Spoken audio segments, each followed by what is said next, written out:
আল কুরআন বলেন না কি, আল কুরআন আমাদের সেই ধর্মগ্রন্থের উপর পা রেখেছে, পা রেখে সেই ধর্মগ্রন্থকে অপমান করেছে। স্টুডেন্ট যখন তাকে গ্রেফতার করা হলো, তাকে জিজ্ঞাসাবাদ করা হলো যে তুমি এই কাজটা কেন করলে, তখন সে বলে সে একটা মানসিক রোগী ছিল।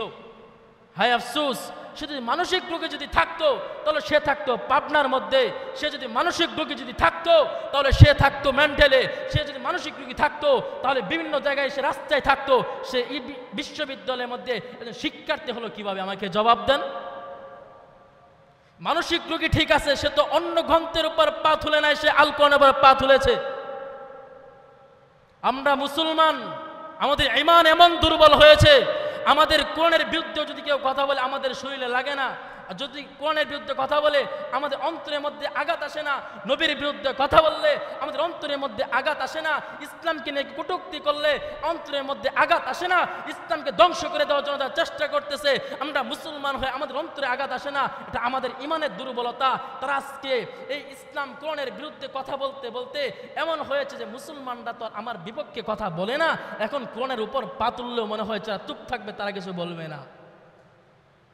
প্রিয় হাজরিন, আপনি যে দলের হন না কেন সেটা আমার দেখার বিষয় না, কিন্তু কোরআন সবার এক ধর্ম। বলেন কোরআন কি শুধু বিএনপির কিতাব? বলেন কোরআন কি শুধু বিএনপির ধর্ম, বিএনপির গ্রন্থ ধর্ম কোরআন?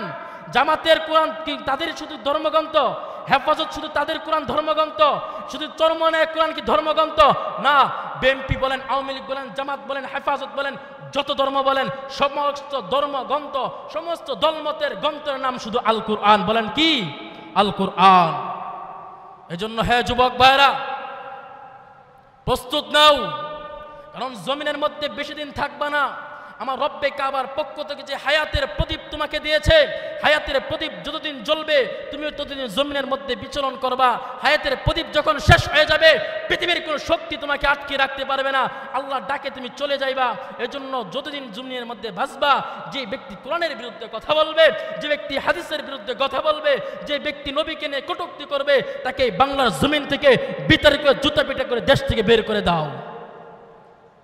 এটা উলামায়ে কেরামের দেশ, এদেশে কোনো নাস্তিক থাকতে পারে না। উলামায়ে